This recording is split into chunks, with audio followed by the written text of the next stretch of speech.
Oh man, just trying out these new toys on this service here. Didn't know they had a countdown, but they do. I was like, wow, let me try that out. Hopefully that worked out.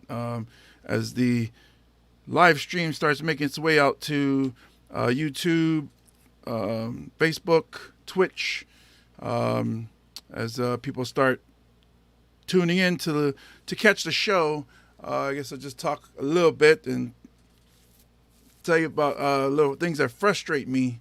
So I've been getting a lot. Like, I don't have like a ton of followers on Instagram, but I have a good amount, or even Facebook. But I've been getting a lot of scam, I guess, bots or whatever's, and it's usually the usual. Send me your Cash App. Let me see. What do you call? What is that called? Send me your Cash App so I can I don't know, get you some money or something. It's like, I don't get it. The worst, I don't know if it's the worst. It might be the best. The one I've been getting lately, and it's almost like I'm wondering if it's not fake. Like, maybe this is a real request. Maybe this could be something good.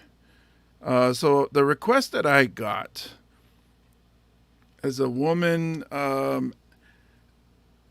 it's usually a woman, but it's usually like a hot chick that, like, I look at and it's like, there's no way that chick is into me.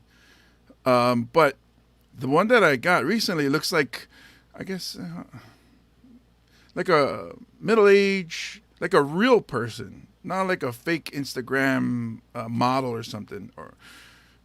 And then I was like, oh, okay, let me see. And I've been following back, ever since I started performing with Tumua Tuinei, who's our guest today.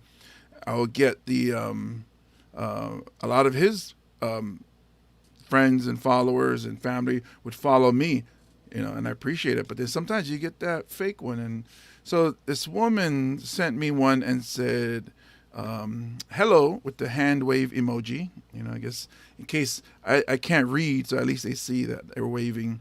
And they write, are you interested in being my sugar baby? And I'm willing to pay $700 as weekly allowance. So I was looking at it, I was like, wow. I mean, okay, it doesn't sound right, but then 700 is tempting. Like I almost like wish that it was true. But exactly what is a sugar baby? Like, is it gonna be like she wants to like dress me up like a baby, or does she actually want to, or like I'm her baby as in not as in child baby, but as in like, I guess, boyfriend or whatever's. But then $700 a week. Wow, that's I mean, like, where do you get that rate? Like, I mean, even if you had that kind of money and then you were going to go and, try to hook up and say, hey, I'll give you $100 a day. And then what do we do? I don't think the person's in Hawaii. If they are, DM me again and maybe we can make that meetup. I'm going to accept that, and then I'll let you guys know in later episodes how that goes. Because I don't know. You guys let me know in the comments what you guys think. Should I say what's up to this lady and see where it goes? I'm hoping that it's a real person because I don't know. Maybe I'm like $700 a week. Is that enough for me to stop doing comedy? It's not like I'm getting paid the big bucks in comedy, but I guess we'll see what comes of this. I'm keeping my fingers crossed, eyes crossed, legs crossed. Well, maybe not my legs. We'll see what happens.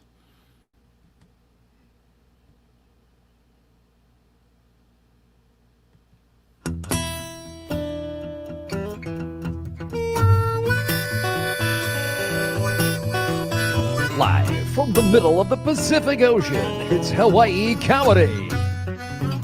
With your host, James Money. Island days, clear blue waters and mountain ranges and dancing daughters. I can't get enough of these island days. Won't you take me back to Honolulu? Yeah, that surf is high and I am too. Sing songs all night long. I'm living these island days. Oh, they told me not to fall in love, but I just could not help myself. Oh, I missed my flight again. I was sleeping here with my new friend. Oh, yeah. Island days, clear blue waters, and mountain ranges and beautiful daughters. Yeah, I can't get enough of these island days.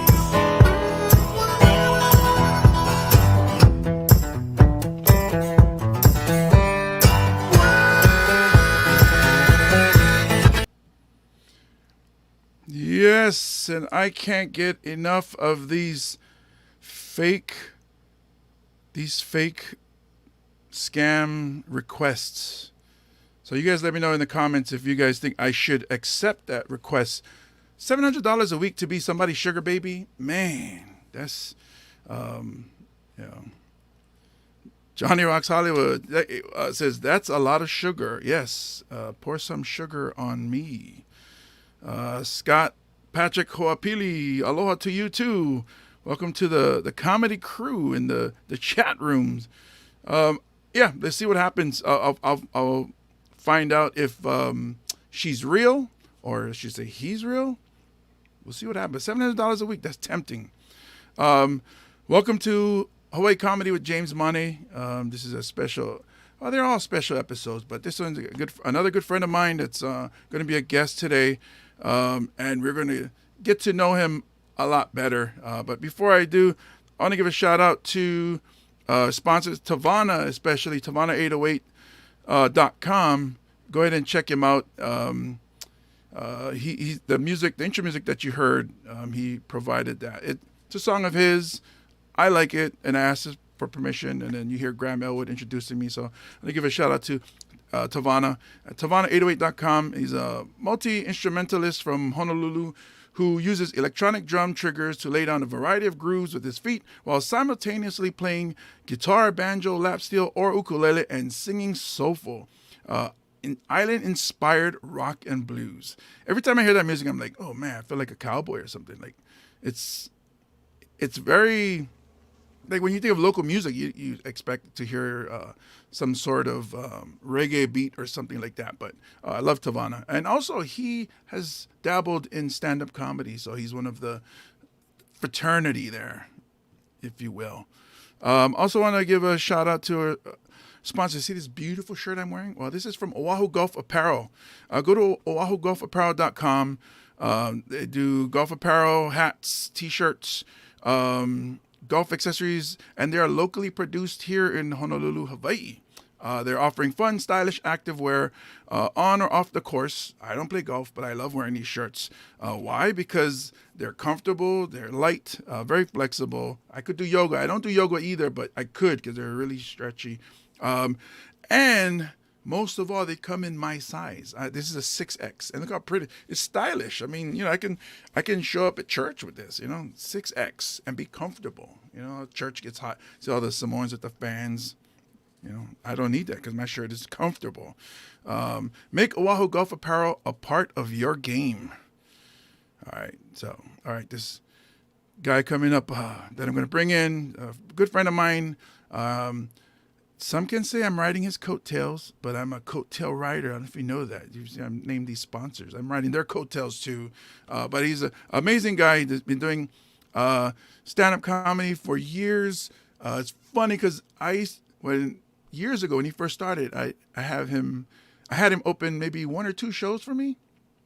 And then now it's like, there was small shows compared to the large shows that he has now. And it's because the guy is on fire. I mean, he puts out amazing content, as you guys seen on social media, some very funny sketch comedy that he's created these characters that, people just, they can associate with. It's like, oh, I got an uncle like that. I got a couple cousins that are like that. And it's awesome to see a fresh face.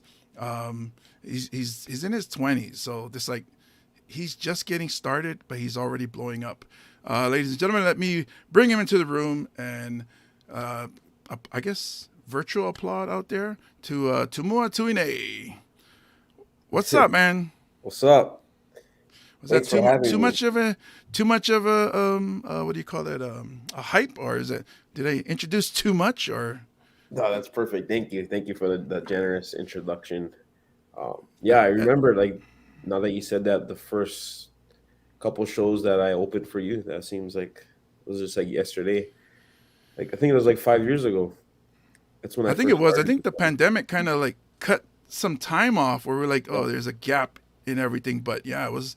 But the cool thing was that, even like, so Jose with Comedy U, because you're doing a lot of his open mics and showcases, and then we kind of like, when we watch it, we look at each other. He's like, something's there. Like, we're not like talent scouts, but you can tell when you're seeing something that, like, there's something there. We couldn't put our finger on it, but we knew that, oh, that guy's good. I mean, he's just starting out. This is insane. Yeah, I remember you, because me and you were the only Samoan comedians. Because I remember, I think you asked Jose, like, oh, he's Samoan, And then when you saw me, you're like, oh, he doesn't look Samoan. So, but yeah, I think me and you are the only ones right now, the only Samoans. Yeah. Well, there's Adam Posse in Oregon. Yeah. Yeah. Is that so? There's 3 of us now. Oh, and then the Laughing Samoans, yeah.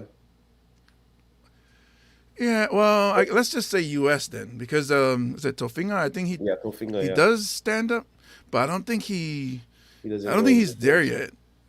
Yeah, his thing was more improv to me, but great at it. I'm not trying to diss his improv, but who's the other guy? You said the one in the mainland, or in Oregon? Adam Posse, Pasi. So his style, his style is he seems like a very intelligent person, but he looks more Samoan than both of us. Like I can pass for Tongan, I can also pass for, some people think I'm Hawaiian, but Adam Posse, you look at him like, oh, that's a Sole, right? All right. Right there. But I think he's half. Posse. Yeah, I think he's half also, but he's very fast paced. And he can get raunchy. Mm-hmm. So he didn't, like, we grew up here. He has family on the North Shore, but he grew up in the mainland. I want to say North Carolina or South Carolina, but he doesn't have, he doesn't have the pidgin at all. Yeah. So cool guy. You like him. It's hard to get hold of. Yeah. Well, if he sees Tumua reaching out to him, I'd be like, oh, I gotta answer that. But the cool thing, compared to you and me, is that you have 2 Samoan names that look Samoan. James, and then everybody says Maine. So, yeah. I remember when you opened for Ronnie Ching, that's what he called you. Yeah. Yeah. Maine. The first time, yeah. But then at the Hawaii Theater, he asked, and I was like, yeah. But it's funny because even this morning, John Veneri, I was interviewed on Living 808. Oh, yeah, that's right. He asked, I could hear him asking in the background, is it Mane or is it Maine? Not asking me, I guess asking like the director or whoever's there. And then he's like, I believe it's Mane. I think it's Mane. And then I'm over there going, yeah, it's Mane, but they can't. I'm not knowing they can't hear me. So I'm like, it's Mane. yes, it's Mane. He said, oh, I'm going to go with Mane. I think it's Mane. And I was like, yeah, it's Mane. He's Polynesian, yeah, so he should know. Yeah, because in the mainland, they wouldn't even guess Mane or Maine. They're just Maine right off the bat. Yeah. So, Tyla is up in Wyoming, and she says hello to me. She also texted me earlier, said, when I get you on a podcast, say hello to Tumua. What's up, Tyla? Yeah, go do your homework. But yeah, so appreciate you being on. Appreciate you having having me on, your shows. And so here's the thing, like the reason I wanted to have you on is, I see you on a lot of podcasts. I see you on a lot of interviews, and it's a lot of the same questions, like how did you get started? I actually wanted to talk about stuff that people don't really talk, which is maybe it was discussed before, like a long time ago, but when your days at Punahou as a football player, all-state linebacker, right? I was linebacker back in the day. Yeah, yeah, and then also, but the weird thing, you were number 88, was it? That was in college. Oh, But UH. at Punahou, I was number 3. Father, Ah, Son, Holy okay. Spirit. Yeah. Is that what that was for? The Trinity, No. the Holy Trinity. Just because I'm the third, Oh, third, yeah. okay. That's Because why that's I the thing. I got the tattoo, the Roman numeral 3. I See, that's tell the thing people don't really understand with football players. The I tell numbers people- mean yeah, something. I tell people they like them bold or italicized. Oh, you're one of those muscle dudes. Mine's like, no matter what I do, it just stays down. It just hangs down like a Oh. shirt. So 88. Why 88 in college? Because that was my dad's number when he played at UH. So I actually requested to have that number in honor of him, and Oh, because that's it's awesome. different too. Like because he had that number as a defensive end at UH. And I was gonna ask. I heard he was a beast as a defensive lineman. So that's weird that he had 88 also. Yeah, he had that in high school and in college, and that's just like our family number too. Because that's the name of my dad's when he's at work, he's part of they call it gangs, so he's a foreman, and then his gang is called 88 too, so he named it for that, off of that. So the section that he runs. So yeah, that's why I wore it in honor of him, and it also looked cool on the field too. The times that I was on the field, but because I was playing I was playing safety with number 88, so they're like, oh, who's this kid with this number? So it looked It's like different. It caught people's eyes, and I ended up liking it. Everybody's like, because oh, what is the receiver number doing 3 in there? was because number 3 was taken too. So Who's that guy? I mean, is number? Do you remember who number 3 was that you couldn't take number 3? number 3 Was it John Veneri? It changed a couple times. It was like a kicker. This other safety, I think, but he was more starting than me, and I think one time his linebacker had it, but I like 88. It turned out to be great. See, I thought because I know you're a Cowboys fan, I thought it was because Michael Irvin. So I Michael didn't know Irvin? that it was because of your dad. Yeah, because of my dad. Yeah, Yeah, because 88 is a like as far as Cowboys go, that 88 is like that's the number. you have to be the man to wear 88. Des Bryant. Yeah. Yeah. And then not sorry to go off on a tangent. Let's see, Jordan's over here saying hello from San Francisco. Jordan is Tyler's boyfriend, so they're I guess tuning in. The reason I bring up San Francisco is because we were talking about Dallas, and did they play each other? Did San Francisco 49ers and Dallas play this? I don't remember. Oh yeah, I don't remember either. I don't It must have remember been an unforgettable or a forgettable game with something we just brush off. Yeah, maybe next year. I don't know. I mean, that's what I keep hearing all the time. Next year, but we'll see. We'll see. Yeah, we'll see.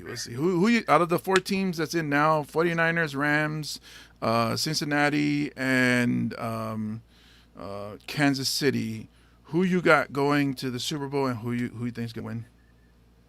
Oh shoot!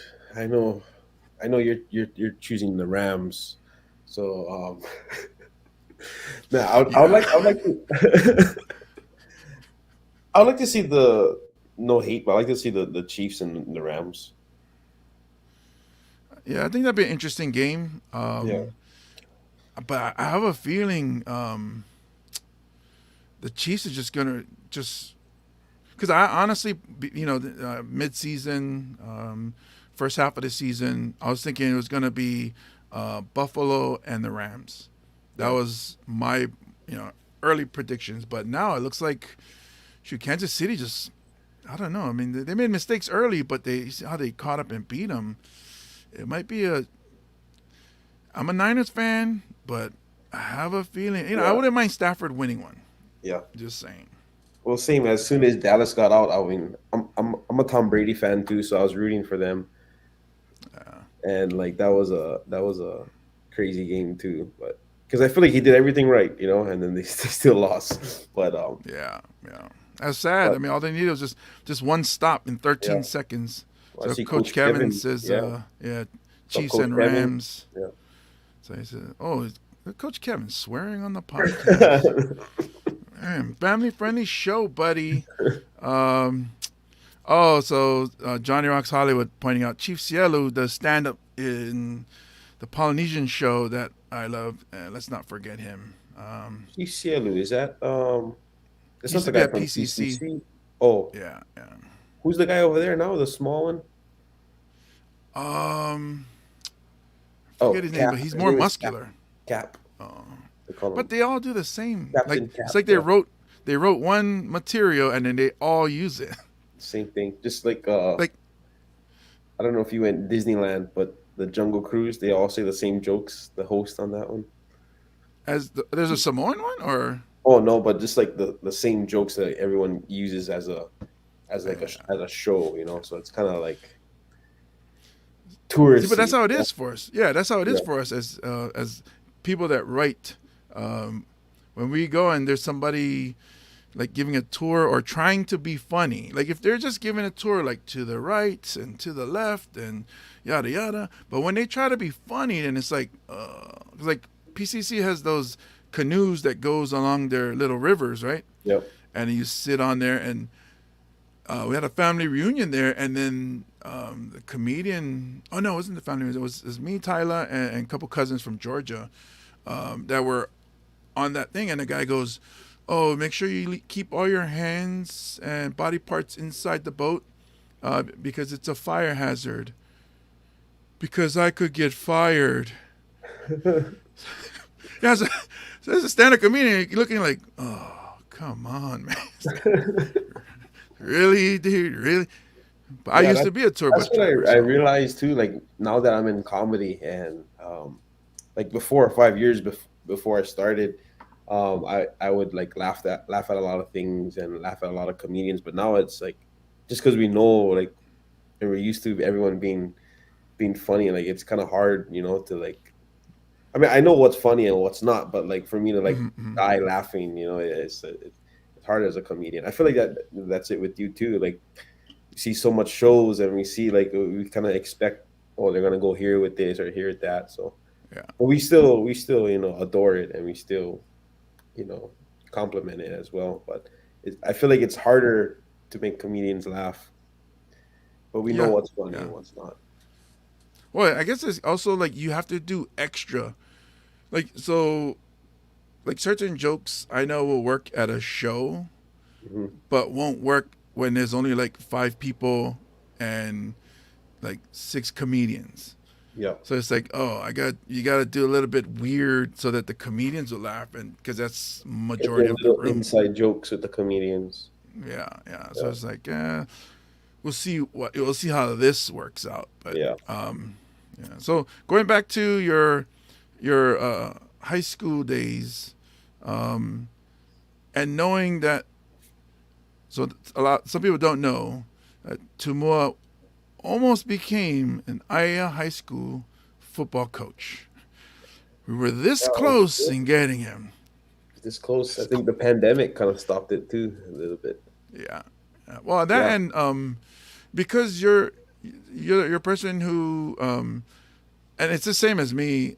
I felt like, oh, if I'm going to ask the kids, especially teenagers, if I'm going to ask them to commit 100%, but I cannot make all the practices, it's giving the wrong message to the kids. And so It is. That's what I, that's what I decided to. I mean, because growing up playing football, that's what some of the coaches did too. Like I personally dealt with some coaches who wouldn't show up all the time, and they would kind of be like, oh, is he with us or is he not with us? So I mean, at that time the best decision was to just not coach. I think because of my busy schedule and all that. But I did coach one season with the junior leagues, so that was Yeah. good to do that. And I did with the couple, I think 2 seasons with the pylon team, so that was fun. Yeah, I always wanted to stick around football and coach and give knowledge to the youth because it's fun. It's probably the same way you do it too, and they're the future, and it's just good being around football.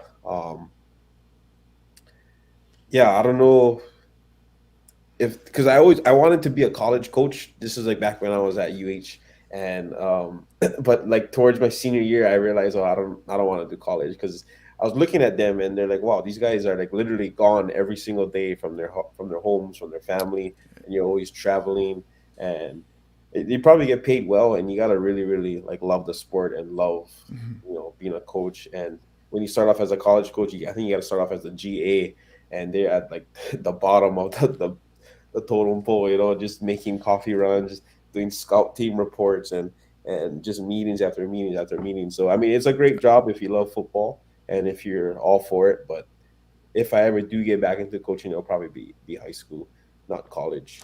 But Yeah, yeah, I can not see not that. advanced. Yeah. Yeah, I can see that because even with the high school, as much as I help, and I'm not, so they do have an offensive line coach at Aya High School, Coach Keone Fontanella, but there's like myself, I can come and help out and support him and whatever he needs if he has to do drills, whatever. Then and also an extra opinion. We actually use three guys for the O line coach, Jeff Tupel also, Yeah. and um, you know, I can't be there every time because whether I'm doing a show or take care of my mom or whatever's. So they understand, and that's the cool thing with Aya High School is that yeah, we always cover each other and we got each other's back. So if comedy, well, it's weird for me to ask you that. For me, is if comedy doesn't work out, I can always go into coaching football. But let's say you didn't choose the path of comedy, where would you think you would be? Like, would you actually just go with being a football coach, or was there something else that you, like singing or music or whatever that Tumua would have ventured into? Um, like yeah, if I wasn't into comedy, I'd probably try to pursue acting. Um, but that kind of goes hand to hand too a little bit.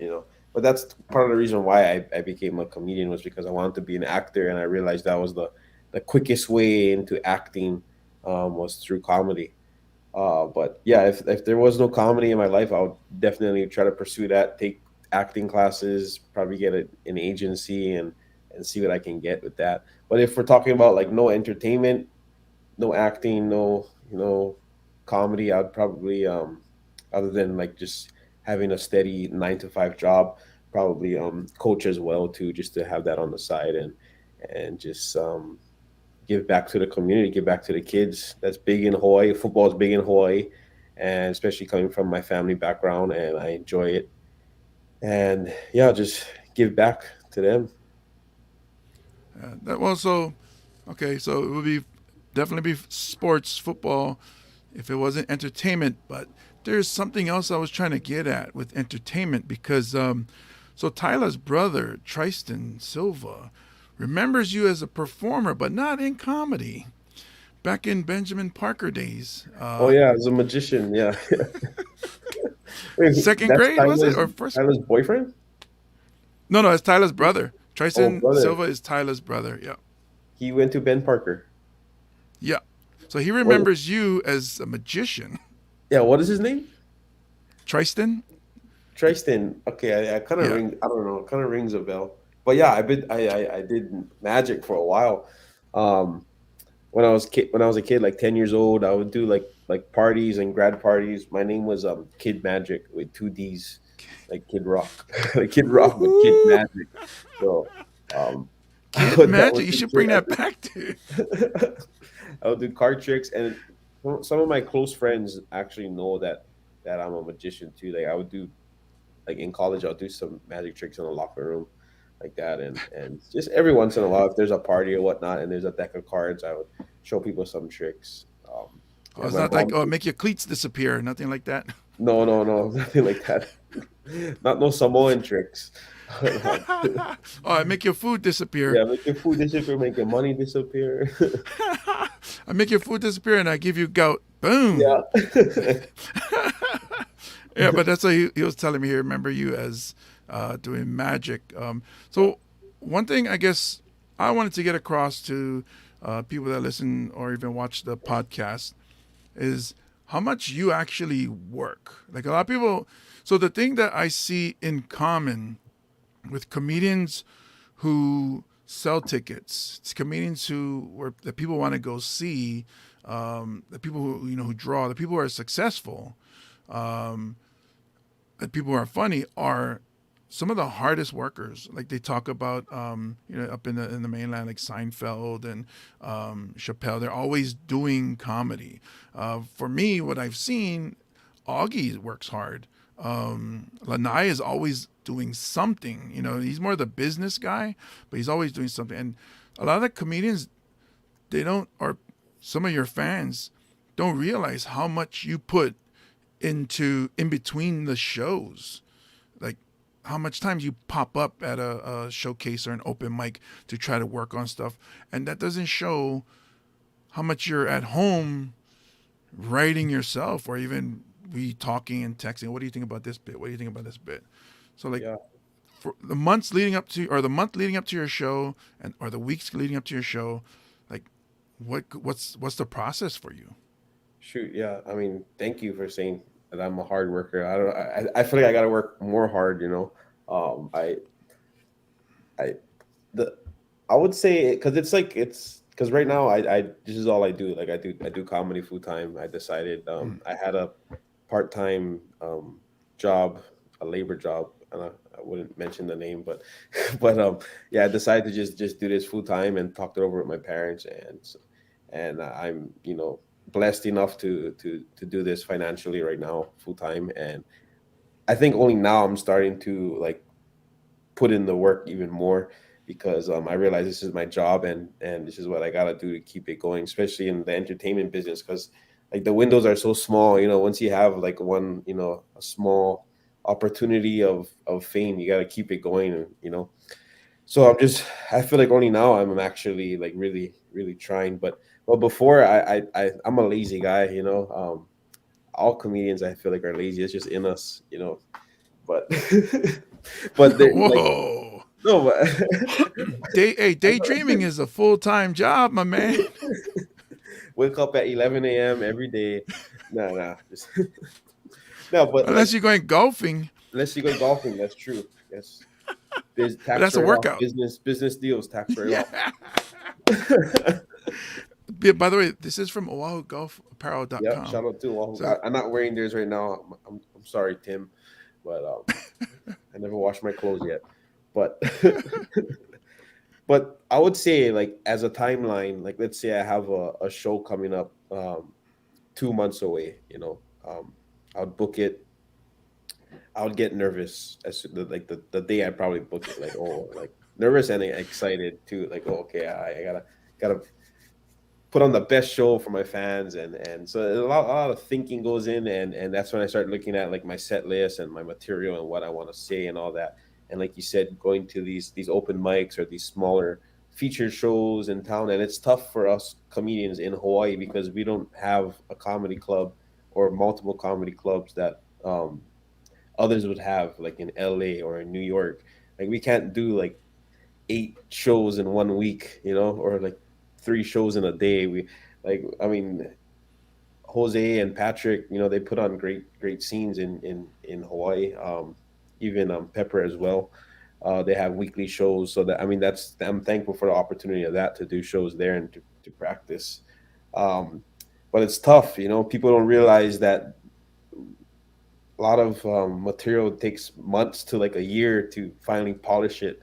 They think we just go up and say random things, but there is some part to that, just like straight improv and crowd work and having like a repertoire of jokes and trying to figure out what fits here, what doesn't fit here. But I would say like 2 months away from a show, I would get really nervous, and then as the days get closer and the more practice I do, I start to get excited and confident, And then when like the day before the show, I'm like ready, like, oh, okay, I want to do this already. I want to get it over with. I'm tired of waiting. I hate waiting before a show. Whenever there's a long lineup, I hate I hate waiting. I just want to show up, do the show, and leave. Kind of like if you're about to get into a fight, like you don't want to wait and say, "Oh, we go scrap after school at 3:30." So the whole day you waiting. You just like get it over with. That's what Andy Bumatai told me, that analogy. He said he just wants to That's get it over with. you West Side comedians and you guys fighting terminology or references. It's like us guys over here at Pro City. We're like, oh, because I'm opposite, but I do see you. So at the Blaisdell, it's like you cannot sit still. You sit down, you get up, and you go Yeah, see something else. before shows, I always like to walk around. I cannot just sit down and. Yeah, you're like, oh, should we film? I should film this. I should film this. I'm like, okay, and I just go into the other room and sit down, and just put my hoodie on and just sit there. But as it gets closer, like you said, like maybe minutes, then all of a sudden I start singing or I start, trying to build the energy. But I think we're opposite. So for me, it's, oh, I got a show coming up, okay, and I'm just like nothing until like the week before or the week of, and I'm like, oh snap! Like I'm like, I guess I'm that kid like, in class, the teacher, did you do your homework? Like, oh snap! I never.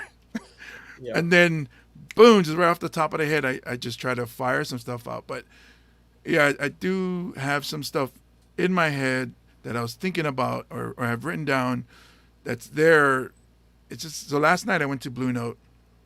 Thankfully I did because I don't think I did stand up for maybe 3 weeks. I think, That's another thing. Like the pandemic is tough for yeah, us. Like like not, I mean, not yearly, but nationally. I know some, like, because I watch a lot of comedy podcasts, and they're having the same problems too. That the yeah, mics are limited, stage time is limited. So when you do get the opportunity to perform, it's like, well, I never did this for a couple weeks already. So rather yeah. than trying to perform weekly, that was my goal before, is like at least perform once or twice a week when I was first starting out. And now it's like whenever I have time and I have something new that I want to try. Mm-hmm. But yeah, it's a long process. I'm also realizing the business side of comedy, with my manager Greg. Greg, shout out to Greg. Because right now it's just me and him.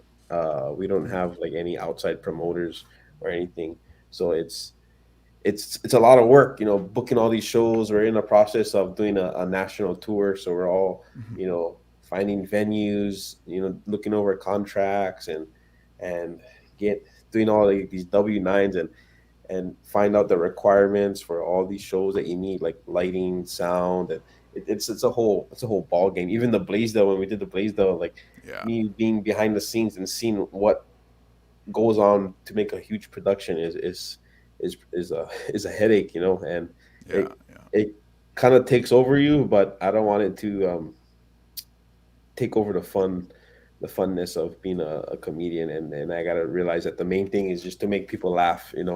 So Right. try not to let that overload me and take over, the performing side. But the business side is a whole nother animal in comedy, and it's just as important than performing. But it's a lot of work to put on a show and to prep for a show. People don't realize that, but you gotta love it. You gotta love the process, and I gotta realize that it's my job right now, so it's important to me.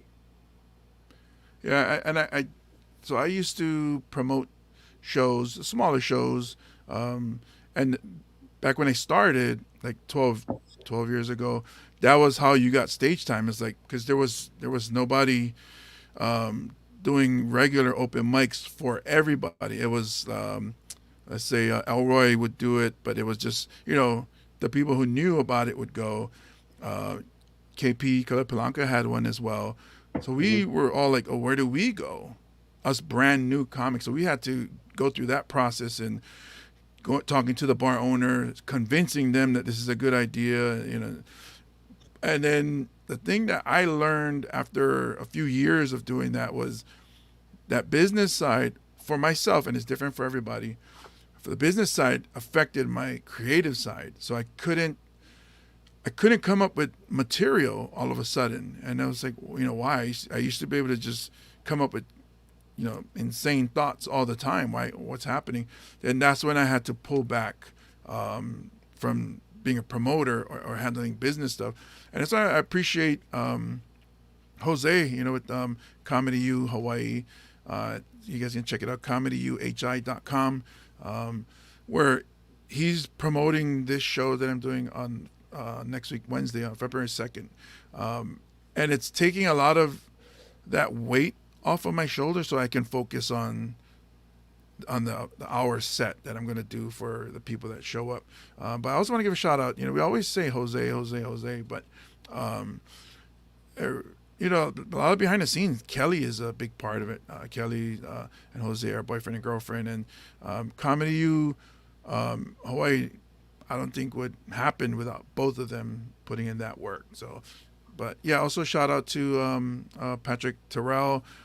He's going to be doing the Aloha Festival number 2. Festival. Yeah, Aloha Comedy Festival number 2. That's going to be in late February, I believe. We're going to be in Maui at the time, I think. Yeah, so we're going to miss it. But it'll be good for Oahu. People who want to check out the Aloha Comedy Festival would be here. But also every Saturday at Manifest in Chinatown, Pepper Lamb, the Misunderstood Evil Genius, does his show there every Saturday. So there is comedy. Erica does every Tuesday at Aloha Tower. Beach House, I think. Yeah. So the opportunities are there. There's a new one at Tex 808, I think, with Clarice. Oh, that's right. Yeah. So there is the scene is growing.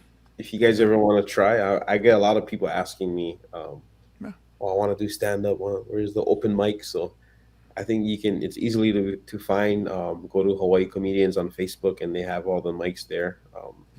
All those guys put on weekly shows. So just show up, Yeah, because even Maui, they have Chino LaForge and Power Up Comedy, and they do at the playground. And then I'm hearing the Big Island is starting to grow as well. I think the Pineapple Room. I hope I don't say that wrong. But so in the state of Hawaii, there is an underground scene. For those of you that are watching and listening, go check it out if you want to give it a try. The open mics are pretty friendly. If you don't make the people laugh, that's your fault. But I would say don't try to go up and make people laugh. Just go up and experience it. Because, let's say, for example, anybody can show up at the open mic. There's one where, like, David Spade, showed up at one of the shows. Or, even in L.A. a lot of times. I think Kevin Hart showed up in one. Anybody can show up. I'm not saying that they'll show up at our or in Hawaii. It can happen. So, don't be like, oh, I gotta kill like them. You just gotta get up and experience it. Because the best way to find out if you are a stand-up comedian is when you bomb, if you come back. That's true. Yeah. That's a good I point. bombed a lot of times. Yeah. You've Me bombed. too. We've all bombed. Yeah. We're like, wow, what's happening? They laughed at this last week. Why didn't they laugh at it this week? Because it's different people in different situations. So like what Tumua is saying with your material, it's not just the material that you like. This is a funny bit, and this is a funny bit, but they might not work together. They don't follow, and So you're saying where you got to piece things together. It's not as easy as you think, but the reward is huge. So, That's true. 100%. yeah. So as far as comedy, you draw from a lot of family stories and experiences, which to me, I was taught, Louis Anderson, God rest his soul, gave me advice and saying, when you talk about your family, when he started talking about family, that's when he blew up. Because when he started out like the stuff I was saying, he was telling me, he's like, yeah, I see you doing your stuff, and you're doing I'm big, I'm fat, and yada yada, I eat and yada yada. So that's funny, but it hits different when you start talking about family because the relationship. So and I do see it, and then even with your material, you pull in a lot of your dad, your mom, but a lot of things that people don't see backstage, that the support that your mom and your dad give you throughout your comedy, and I think that's for me. I think that's the biggest reason you're flourishing as a performer because you have Yeah. that backing. So how important is that to you as far as having family? Shoot, yeah, I mean, they're my biggest supporters. They're always at every big show that I do. They go to all of them, and they enjoy it. So it's always good to have their trust and their support. Like I mentioned earlier, I do this full time now, and so having a talk with them, and they supported that, other than my mom saying, well, you need medical, so but we're all gonna need a stable job for medical. But I told her it'll all fall into place eventually. But yeah, they're my biggest supporters. They're at every show, and it's important to have family. I mean, I have a big family as well, and they're supportive too. They come to the shows that they can come to. I mean, that's how I started off too, at uh, Honey's Restaurant. Remember that at Colau Golf Mm. Course? So on the east side of the island, and my mom's family is from that side. So a lot of the shows, they would basically be like my family, that they would come and support. So it's good to have them behind me, and I think that's for anybody in local in Hawaii, in any profession, whether it's football. I would see a lot of people's families in the stands, like for like Mm. Hawaii, and at UH, and when we would travel, their family would travel with them too. So I think it's a Hawaii thing or Polynesian thing, that Mm. family is huge, and they're always gonna follow you and support you no matter what. So having that on my side is definitely a big help. Um, and it pushes me to go 100% in what I'm doing. And it also, like, they help a lot, like on the business side too, like whether it's with merchandise, or setting up the room, or helping with tickets, and all that, or spreading the word. So it's good to have help from them, and Mm. I love it, and I appreciate them. Yeah, the one thing I love about your mom is that, and I'm a parent as well, so I Yeah. get it. You're not a parent yet. When you become a parent, you'll understand this.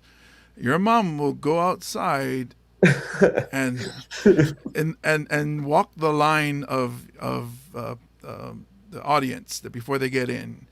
Hi, I'm Tumua's mom. Yeah, she tell me I all love So I see proud. you. As yeah. So as a child, I mean, as her son, you're like, oh, you get that reaction, and all children will be like, oh, come on, mom, something like that.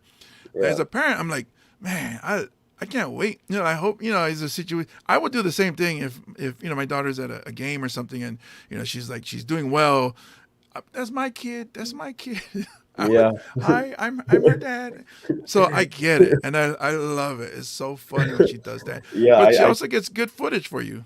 she does, yeah, she does. I forgot about that. She always goes out and tells people, she loves to brag that she's my mom, and Yeah.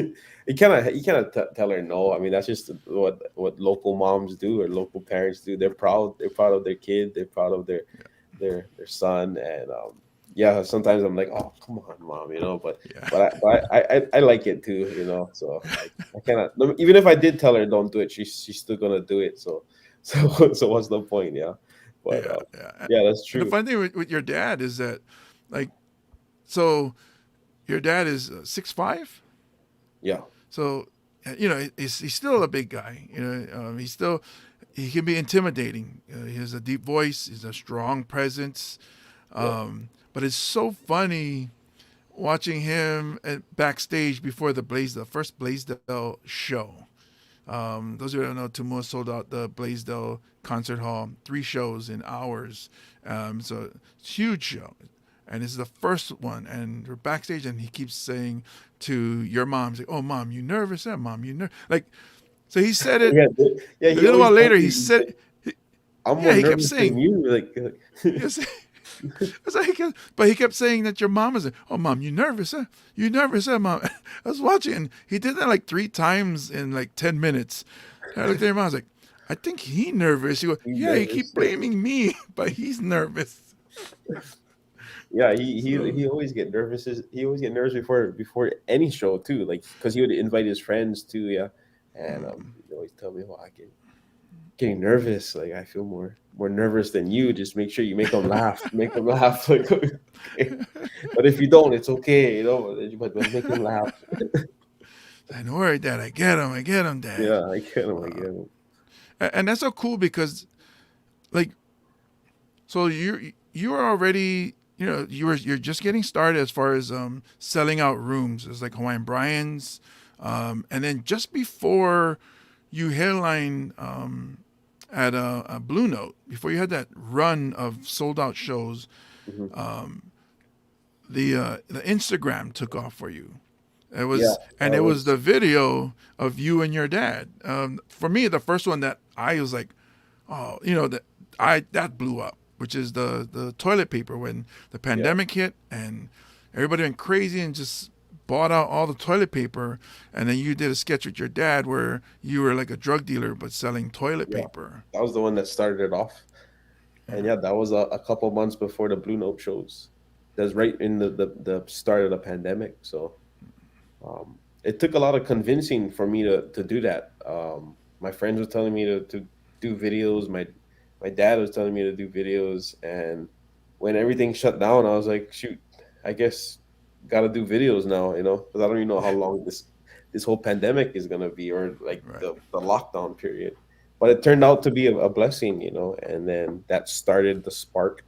I mean, that sparked the fire, or whatever phrase you say it. But yeah, ever since then, I've been pushing out videos, and that actually helps.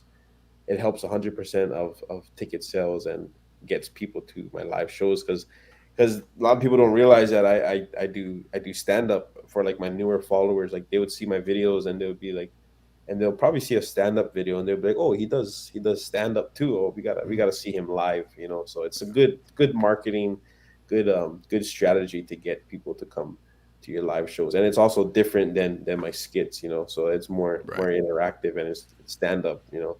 It's all one take rather than taking multiple takes to film that video. But yeah, the skits help. I mean, I was hesitant about it because I wanted to be a real comedian. Like you look at all the greats, like I don't know, Chris Rock, you know, Kevin Hart, Joe Coy, like all these comedians now, they don't do like skits like that, you know. But it's because they didn't have to. They did their dues. They did all those open mics, and they never have that back in the day. But if you look at comedians now, like you know Andrew Schultz, Yeah. Country Wayne is another one, Bessie Banks. These guys and there's tons of comedians who do skits, and I realize that's Trevor the new, Lawrence. Oh, yeah. not Trevor Trevor Lawrence. Lawrence, Trevor Lawrence, yeah, It's the same name as the quarterback, yeah. yeah.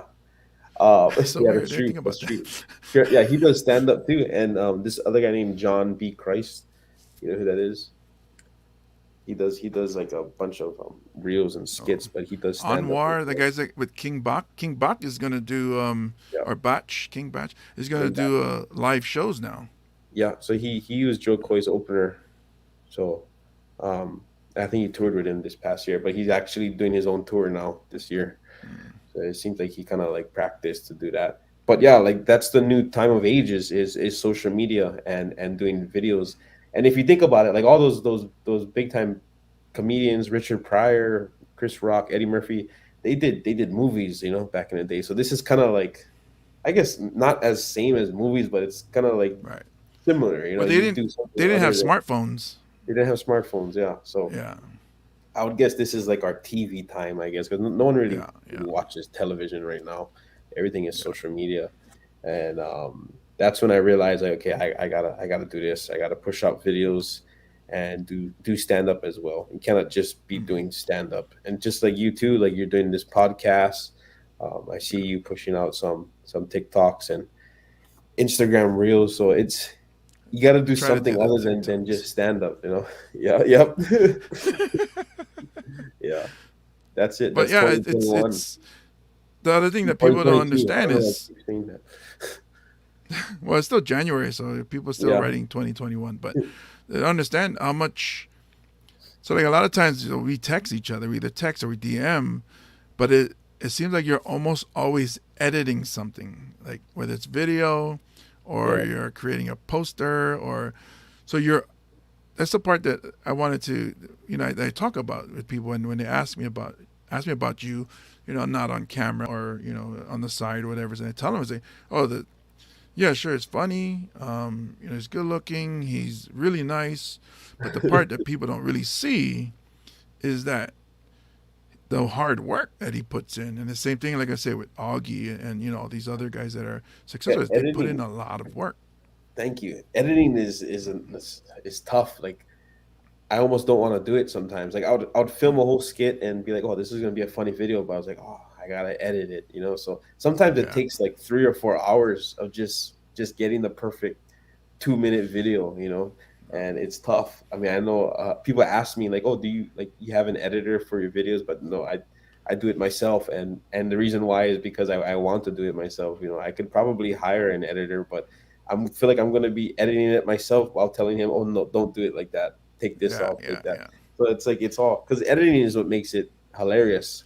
Because I yeah. would That's film what the a lot of people don't video, understand. yeah, I'll film a video skit live, and it may not seem funny to me, but when you edit it, you can turn it uh, to hilarious. Yeah, yeah, So it's editing is huge, timing is huge. Comedy is all about timing. So if you can get the right edits down, it can be a funny video. that's what I And get after my sister about for 'cause she makes her TikToks, but I mean, she's not trying to go viral or sell tickets or anything like that. It's just she enjoys doing fun, yeah. them. Yeah, it's fun for her. But then every time I look at it, I was like, why didn't you edit that out? And she's like, I don't care. That's the way I want it. It's like, but your lips don't match the words. And it's like, you couldn't do a retake? And she's like, I don't care. And I was like, you're Yeah. an actor. You're an As long actor. as she You've been in enjoys TV. it. I see what you mean too. Like it makes me mad myself. Like when I would see something that I messed up on in editing and be like, oh, I gotta, I would be it'd be at the very end too. Like after I Yeah. publish it and download it and airdrop it to my phone, and everything's all set to post, and then I notice, oh shoot, it's a little glitch over here. I gotta go back Yeah. and Yeah. edit it and redo everything. It's Or like, oh, or even caption. It's like, yeah, oh, caption is messed spelling up. something wrong. Or even like Yeah. when I would have a video, I send it to a few friends to see their reaction first before I put it up, and some of them would say, oh, you should change this and change that, and then me like just knowing like I'll be like, oh, no need to do that, just post it already, like it's good, Yeah. but Yeah. if I get like more than one person saying that, then I'll be like, okay, maybe I shouldn't do this, Yeah. or even being offensive too. Like we got to be careful with that. I mean, I'm a Yeah. clean comedian, but even some clean things I say could also be used as cancel culture, right?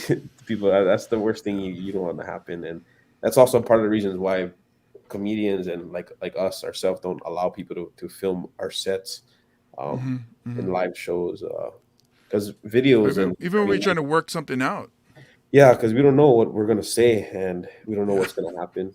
you know, Yeah. Like that was me last night. And I was like, oh, I better slow down. yeah, you I better back up. better But back up. that's what it was for, is to go and just try to spit out words and see what comes of it. But Yeah, for you, choosing clean, which for the comics that do go clean, it's usually by choice or because, like some other comics say, they make more money clean, which I believe yeah, to be true because you get booked more. But I've hung out with comics that do clean, but you know, backstage or in the car, just curse up a storm. yeah. You, I've been in a car with, we've hung out a lot. You're, that's just how you talk. So they say if you, That's just how. even if Yeah, you that's just swear, I never It's really how like, if you talk. yeah, I never really went dirty before. I never like Mm, people said, "Oh, you chose to be clean." I guess I kind of chose, but it's like just it was easy for me to do clean comedy because that's how I am, and that's how I normally talk. yeah, So I mean, nothing wrong with a blue comic or a dirty comic. There are funny ones in the world. Probably one of the best yeah, ones is all dirty comics, but that's just your style. It's just your voice. Whatever is easy for you to say and to do, and just roll with that. If you can do both, even better. You can flip it and portray to which audience is that you have that night. yeah, yeah. Because I remember, like, so the comics in our underground scene here, that one night when you wanted to try a joke, and then you swore, and in the comics it's so funny because the reaction, they all, what? And we all looked at each other, and it was like, I knew it was coming because he was telling me about it, and then I think it was Trey Coon. He was like, "Did Tumua just say the S word?" So I Oh was yeah, like, that's the "Yeah, the the poop vaccine joke." one, yeah, So yeah, yeah, so he was like, but it's funny because he didn't swear. He didn't say it. He said, "Did Tumua like he was serious? Did Tumua just say the S word?" It was like, yeah. yeah, he just wanted to see what the reaction would be like. Yeah, Reaction. see what. So yeah, he's trying it out. I mean, but like you said, nobody's recording. That's what the open mics are for, is to let me see and let me test the waters. And but going back to, like, you talking about comics, that you like, that choose to swear, and you also like comics that swear and don't swear. Yeah. um, who are some of your comics today? Not Richard Pryor, not Eddie Murphy, and even Chappelle. We can wipe them off. That's like the obvious, Chris Rock and Kevin Hart. Yeah. Who are some of the comics that today that you like just a handful? Yeah, there's a bunch. Joe Coy, I enjoy Joe Mm, Coy a lot. Sebastian Maniscalco, um, Andrew Schultz, he's another one. He's a lot of people know him, and a lot of people don't know him because I feel like he's just on the rise still. Um, but he's killing it right now. Gabriel yep. Iglesias, he's a OG comic. Still funny. He's super clean too. You know. Jim Gaffigan. I've been watching a lot of Jim Gaffigan lately, just because his new special dropped on Netflix, and I never Mm, really like invested a lot of time into him. And then when I saw his Netflix special, and when I opened for him, I started to do more digging with him, and he's pretty funny. He's talented. Um, who's another one? Yeah, Nate oh, Bargatze. you also performed with Jim Gaffigan at the Yeah, show, right? yeah. And then I got to talk story with him for a little bit, and he's a cool, quiet guy. He barely says anything, and he just keeps to himself. He came to the show by himself. He didn't have no. I mean, his family was in Hawaii too, but they didn't. He said, "Oh, they don't come to any of my shows anymore. Not even his wife. Not even his wife." He said, but he came with no opener, no like crew, no team, but he was so nice to me, and he's a quiet guy. It's not what you expect to see when from his comedy, character. But he works hard, and I look up to him. Nate Bargatze too is Mm, funny. He's the comedian. I think you and I mentioned that you don't realize that he's a clean comic till at the end when you're thinking, oh yeah, he didn't even swear or say yeah, anything yeah. about this. And I get that compliment too. Like when people would be like, "Oh yeah, you are clean," That's what I want. Like I want people to realize that at the end of the show, like, oh, like I was laughing. I didn't even realize that he was a clean comic. Um, who Yeah, it's else? like, because so Thad from Thaddeus from Over the Bridge or Above the Bridge, Above the bridge, I think. podcast, Above the Yeah, Bridge podcast.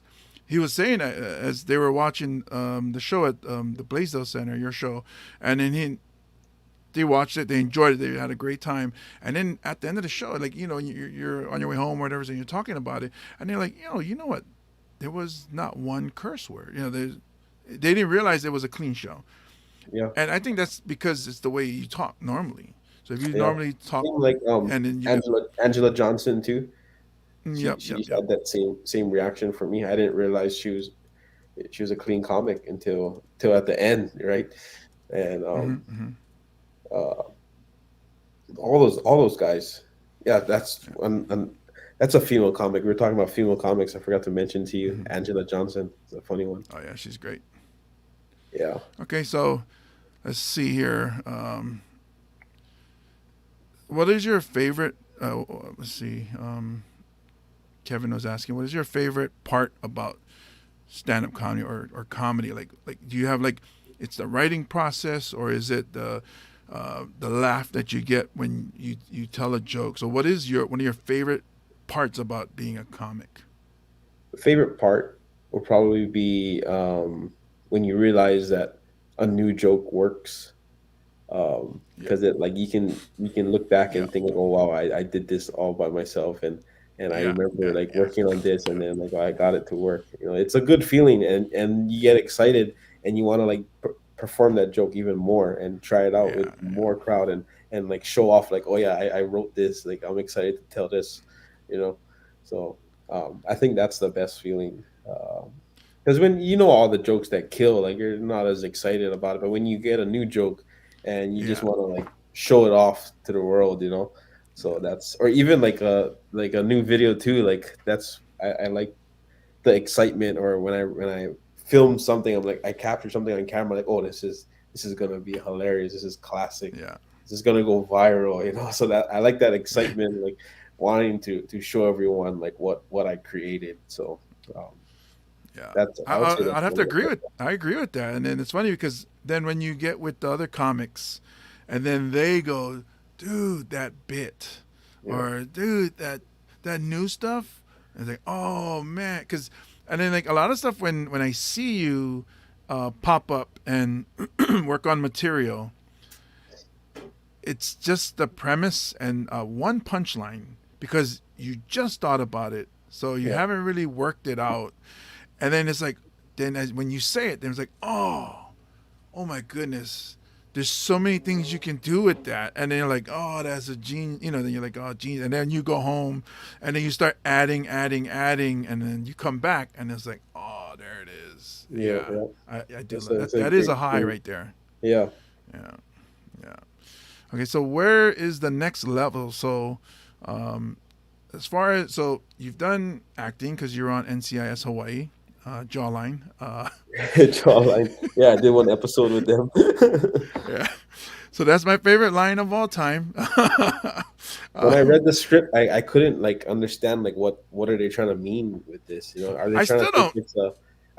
it's an old pigeon term, or Yeah, I don't know, because no one ever uses that. And I even asked like my dad, like, oh, is jawline like when olden day pigeon Hawaii slang you guys used to say it? And he's like, no, I don't, I don't remember. yeah. I still don't get it either. I'm like, what is that jawline? I mean, I know It's what a funny because jawline like is. it sounded weird when we were filming the takes, because there's a few times where the director said, "Oh, let's not say jawline. Let's try it without jawline." Then we did it with it, and we did it without, and then we even substituted a different word, and turned out they used that one with jawline on the final edit. So I mean, I don't know who. I mean, I It's do up to know the the guy who editor. wrote it. Yeah, it's up to the editor. Yeah, so Yeah, yeah, jawline. So I mean, it's okay. So you've done TV. You sold out the Blaisdell Concert Hall. Um, you're selling out. You're doing great shows. You're going to be performing February 26th on Maui, yep, Castle Theater, and then yep. March 5th and 6th Yeah, on March 5th and 6th, Kauai. Kauai. Waimea So Theater. Yeah. Waimea Theater. And then you did mention earlier in the podcast that you are working on mainland Yeah. schedule. So So that's what we have planned right now. Me and my manager, we got the this mainland tour coming up around April time. Just hitting all the local mainland pockets, all the spots that have all the most local people there, and just to fill it out, and to see my presence over there, because I really don't know how big my following is over there. I do get some requests of people telling me, "Oh, come to Vegas, come to Seattle, come to Portland," So I'm coming over there, but it would be interesting and exciting to see how the ticket sales do, and who shows up, and just to see. And it's a good first year performing in the mainland and doing a tour up there. So I'm excited for that, and as well, probably uh, going on a bigger stage on Oahu. So planning on doing the arena. So Yeah, this because year, if you did the arena one show, it probably yeah, would. it I was think the equivalent three to at the the three concert. shows. Yeah, so you Yeah. can do it either way. Like you can do it in the round, so like in the Mm-hmm. middle, and that's like 8,000 seats, or you can do regular concert style, which cuts off like a third of the dome, and Mm-hmm. that's like 6,000 seats. So it's up Yeah, to so you you which it's one you want possible. And I think if you did the round, you'd probably sell out. The only Yeah, thing is, well, the one thing that would work for you is because you're animated yeah, and you have that energy to move around, so you would yeah. I never reach did do a everyone. round before, but I don't know how it would feel because you gotta like keep spinning around, yeah, and keep turning, yeah, It's like new um, stage, boom, new yeah, stage, boom. Yeah. So, shoot, that'd be exciting. But so one thing Kevin Hart always talks about is reinventing yourself.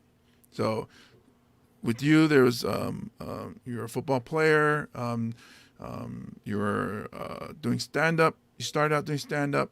Then you started doing videos, so sketch comedy, yeah, um, actor. Um, you dabbled in podcasting, yeah. and then now you're selling out concert halls. So like, what would be the next thing? A Marvel movie, or what would be that? You know what I mean? But you know what I mean? Like Yeah, daydreaming here. Let's. yeah, yeah. What would Huge thing. be? Um, I, I, I do. I talked this briefly with you, but I plan on like creating like a movie or something or some type of, um, like screenplay or TV show or something that would really pop off in Hawaii. And I enjoy like making up stories and scenarios in my head, and I think I have a really good idea of what I want to do for that in that era or that category. But right now, I just want to do what I said: just get a solid tour and do an even bigger show on Oahu, and then see what happens from there. Um, yeah, I don't know what like long term goals. Hopefully, keep doing this in the next 10, 20, 30 years. Just keep doing these comedies and keep touring like all these other big time comedians. So it's a grind. You gotta take it one day by day and one day at a time, and yeah, just keep working. But yeah, that's probably like get into like the more movie and acting in the acting world. It can happen, my man. I mean, Yeah, should just it's like everything you've done since I've met you. You kind of have the attitude of chance them. yeah, Going see what happens, and then you because you do the work. There's nobody to tell you, oh, it's not going to work because you're actually doing the work. You're editing, you're recording, you're writing, you're performing, and shoot, I'm excited to see it. I can't wait for it to happen. I mean, shoot, I know you, myself, and Graham Elwood, we get together and we chop it up. I know we were going to be recording more with Johnny Sparkles. It's just the pandemic changed and got crazy on us, and we kind of stopped making these videos. But I'm sure things start turning around. Will be yeah. that brain trust will come back, and we'll probably come up with some ideas and make some really good stuff out here in Hawaii. But on that note, I want to move into another section, the celebrity deathmatch style. Now, Big death match. yeah, I apologize if that's a trigger word for some of you, but this is a comedy podcast. Let's lighten up a little bit. So it's that style, but this is a comedy challenge for some of the comedians that Tumua has named in the podcast. Going to go head to head, like playoff Bracketville style. And then I'm going to give him two comics, and he's going to tell me who's going to win. And then we'll Win as move in on to the next. like who's funnier or just like is they just going head to head like at a show and whoever had the most laughs kind of thing. Yeah. Well, Or just who's in your funnier, yeah. opinion, Or who's funnier. who is funnier? Who you would go see Okay. over? Like they both are That's a good way performing to on look the at same it. Yeah, night. yeah, yeah. Yeah. So who would you rather go see? Ready? Okay. Yeah. Okay. Aziz Ansari or Jim Gaffigan? Um, it's just when I never seen them live before, yeah. Because I seen Jim Gaffigan live already, but I never seen Oh, Aziz. So you me can go with asking, that. I mean, that's a legit reason. Like I saw him already. yeah, I would see So Aziz just because I seen Jim Gaffigan already, and I never seen Aziz before, and he's funny, so I want to see him live. So I would choose Aziz. okay, and that's a cool thing about it. Like the difference between you and me. I mean, there's a lot of difference between you and me. But one of the reasons is like you always want to go and see the person who comes in town. I'm Yeah, like, I've seen him on TV.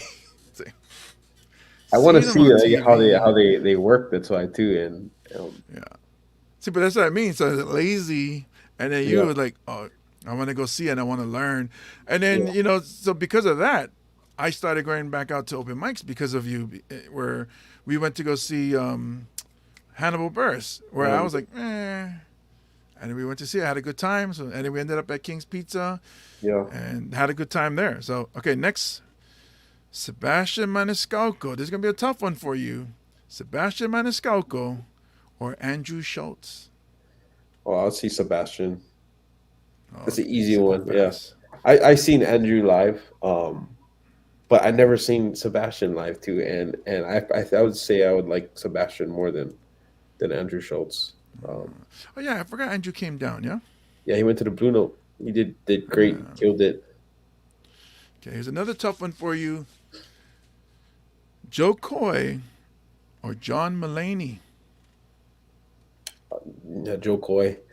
Not a big fan of John Mulaney, but Oh, I thought it'd be hard, but it's not. yeah, Joe Coy. Yeah. Okay, Ellen or Ali Wong? Ooh. Um. Yeah. Yeah, Ellen. I know she's under like a lot of allegations, I guess, or conspiracy stuff with cancel culture and all that, and how she treats her employees. Eh, But she's, I mean, I we're not think talking she's about We're not talking not about personal personal. Yeah, stuff. Just just their set. Yeah, yeah, their material. Yeah. Ellen, obviously So, Ellen. this one might be easy for you then. Tiffany Haddish or Fluffy? Fluffy. And Gabriel. then the last two, Nate Bargatze or Angela Johnson. Ooh, that's a tough one. That's probably the hardest one yet because I think they're pretty even in my eyes. Um, I never seen any of them live before. Um, I would I would go with Angela Johnson. Angela Just Johnson. I've seen a lot of Nate Bargatze, and the reason why I said Angela Johnson because nothing wrong with Nate's style, but I feel like she's more energetic on stage, and I feel like I would have a fun time that night. Um, So I was lucky to see both of them and meet them. yeah, Both are you opened very for both sweet of them, right? people. You opened for Uh, both. no, actually, so I was in a Maui Comedy Festival and Nate Bargatze was in it. So Oh, okay. I watched him perform, and then we chatted in the comics. We had this pizza parlor that they left open for us to go hang out in between shows, and then talked to him there. Told me some awesome stories, and then watched him perform again. Angela Johnson. I helped out with their marketing team, try to push tickets and stuff, and then met her after the show. Both of them very sweet, very nice people. Okay, so now round three: Aziz Ansari or Sebastian Maniscalco. Oh, Sebastian, 100%. All right, it's getting down to the nitty gritty. Joe Coy or Ellen? Joe Coy. Oh, bye, Ellen. Oh, we're gonna end up on an odd number. Fluffy or Angela Johnson? Wild card, yeah, you gotta do the odd number. Yeah, Fluffy. Fluffy. Okay, there's your top three. Sebastian Joe Coy, and Fluffy. Okay, so out of those three, if they were performing, who would you go see? I'd probably see Sebastian. I've seen Fluffy and Joe Coy numerous times, but they're both. I mean, they're all my favorites. But Sebastian, I'll probably see him. He never came to Hawaii once. You know, he never did a show here before. So I wonder if he's one of those guys that don't like to fly. Because you see in his special where he's always on the bus, right? The tour bus. yeah. Oh, that is true. I remember a while back, Fluffy said he doesn't fly. You remember that? Yeah, but he drove came here everywhere. twice. Huh? Yeah, he did. Yeah, he came here a lot of times. But I think before he came here, he didn't like flying, so he would drive everywhere. And he said even if it was Well, like a 20-hour drive, he still would do it because he didn't like flying. well, I'm sure he has people to take turns driving. Him and his boys, his crew. I think Felipe Yeah, Esparza was one of those guys before. yeah, yeah. All right, so this is where it turns into this celebrity death match. We'll start from round 2. If these comics got into a fight, who would win? Physical fight, right? Yes, Yeah. it's in the cage. It's Okay. time. That thing. Aziz Ansari or Sebastian Maniscalco. Now take into account that there is no rules. They can poke eye, kick while down. Dirty fighters. I think I'd say Sebastian, just knowing his background and the Italian family. I'm just thinking of like the mob, and he'll probably pull some shady stuff on him or So this is where I'll start chiming in. Okay, so Aziz grew up in South Carolina as a brown man. Oh, In South Carolina, he's gotta be tough. you No? gotta have some fight in him too. It'll be a close fight. But No okay, so doubt. you got Sebastian winning that fight. Yeah. And then maybe I should switch so that men fight men and women don't fight. Okay, so let's go with Joe Coy or Fluffy. Oh, Fluffy all the way. Are you going with size then? Go with size. I gotta. I mean, I feel like Joe Coy will be quicker than him, but I think Fluffy would. Yeah, it probably has like a heavy left hook. Looks like. So you're going with the haymaker. You're not thinking about Joe Coy, his dun dun dun, all that Yeah, yeah. movement that he can dance and get away. And then Fluffy gets tired. Yeah, I think Yeah. Fluffy would win. All right. And then for the female title, would it be Ellen or Angela Johnson?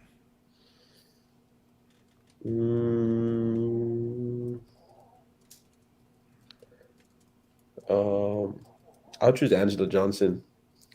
Because the character she does, I will cut you. Yeah. Her character, and she looks like she actually got it. She probably looks like she got into a few scraps herself in life. She used to be a Raiderette, so Yeah, Raiderettes. They're the ghetto version of the Dallas cheerleaders. But Ellen looks like she can swing too. I think It's true because people complain. People are complaining about her being mean. So yeah. She's not afraid. She's not afraid to to lower that might be boom. that might be the fight of the night right there. Might be. Okay, so now it's going to be between Sebastian and Fluffy. It's going to be the mob and then the Mexican cartel. So who's going to win? No. I'd probably say Sebastian. Fluffy, This like is a fight, right? Yeah, fight. Okay. All right. So there's the men's champion Sebastian and the women's champion Angela Johnson. Man, this podcast has taken a turn for violence.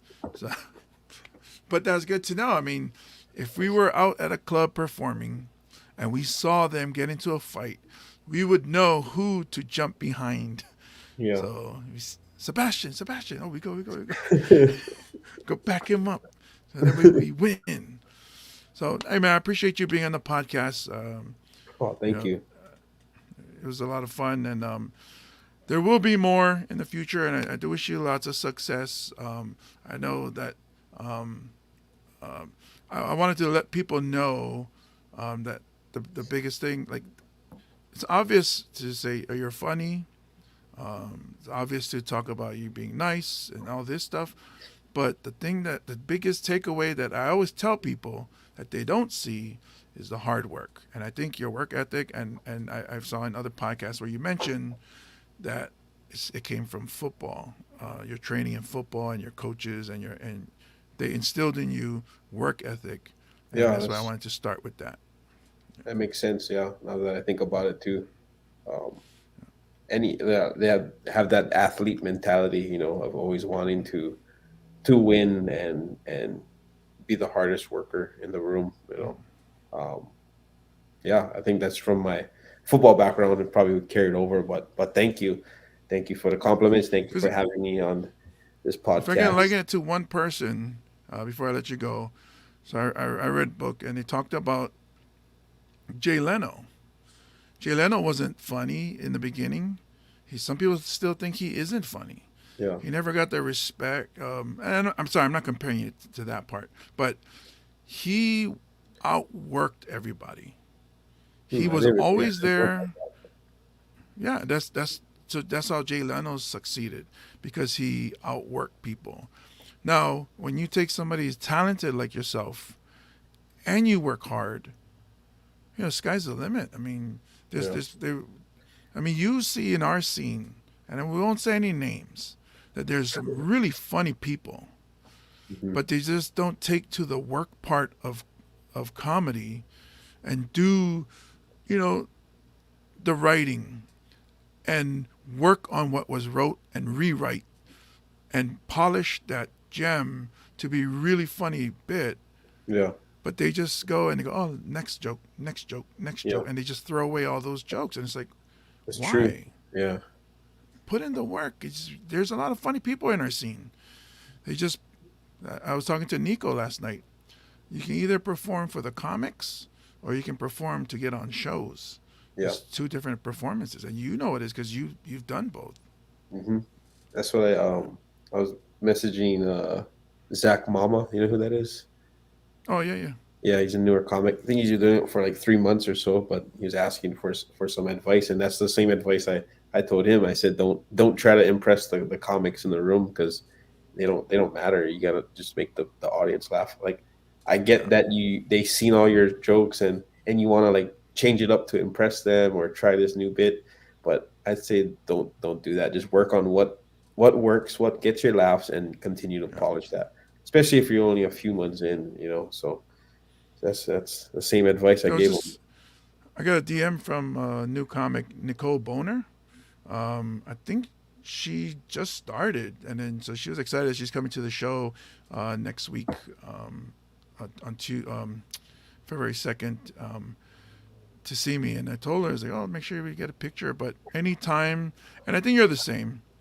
Any comic out there wants advice or wants to hear us share our story, we're good to help out because Yeah, we're all part of that family of stand-up comedians that want to see others do well. right. And we all been there too. Like when I started, I asked for help, asked people for advice. So it's good to give back Yeah. and I would do things that like I would like when I was 3 months in. Hmm. Because there was some times where I would ask people and they wouldn't really give me anything. But Yeah. I would appreciate the help. So I try to do that to people who come up and ask me for help. Yeah. So go ahead and if you guys want to check out Tumua's bio merch, see where he's performing next, go to tumuacomedy.com. You can also, I'm pretty sure if you're watching this, you follow him on Instagram, on TikTok, Facebook, Twitter. Follow him, and whenever he performs, go ahead and get that ticket because, the best part is that it's fun for the whole family. The kids, you bring them, they get to for me, my first comedian I saw, that inspired me, and it's the same thing where, which you don't think about as you're performing, but maybe like 10, 15 years from now, tomorrow, it might be a kid that's like, I was at your show at Blue Note, Yeah. and now I'm doing stand up comedy too. So, God bless you, my man. I really It appreciate you was. being here. Is there any Thanks. last words that you want to say? Thank you guys. Whoever's watching, thank you for the support. And for supporting local comedy, supporting James and I. It's a big it's a big thing seeing, local people come to shows and supporting the scene, because we wouldn't have done it without you guys. We need an audience. We need all the support we can. So thank you guys for supporting local. And I feel like Hawaii is the one of the biggest, probably the biggest supporting state in the world. I feel like, and thank you guys so much for being there for us, and bringing back local comedy, and bringing it back to Hawaii.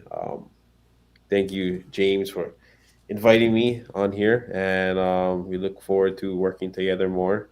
And good luck next week at your show. Yeah. Yeah, and keep up the podcast. Right? I like your whole intro and everything. That's cool. I mean, Oh, thanks, man. Trying very to make high it tech. happen, man. Yeah. I've been inspired by Graham Elwood and his political vigilante style, so it's been helping me out a lot. But hey, man, thank you so much. I really appreciate it. Yeah. Those of you who are listening, thank you guys so much. Don't forget to check out Tavana wherever he's performing. Thank you, Tavana, for this amazing intro, amazing outro music. Big ups to Tumua, TumuaComedy.com. Check him out. It's always love with you guys. Sorry, we gotta go though. Peace out. Oh, wait a minute. Guys. Oh yeah, I got food downstairs, so I gotta go. All right.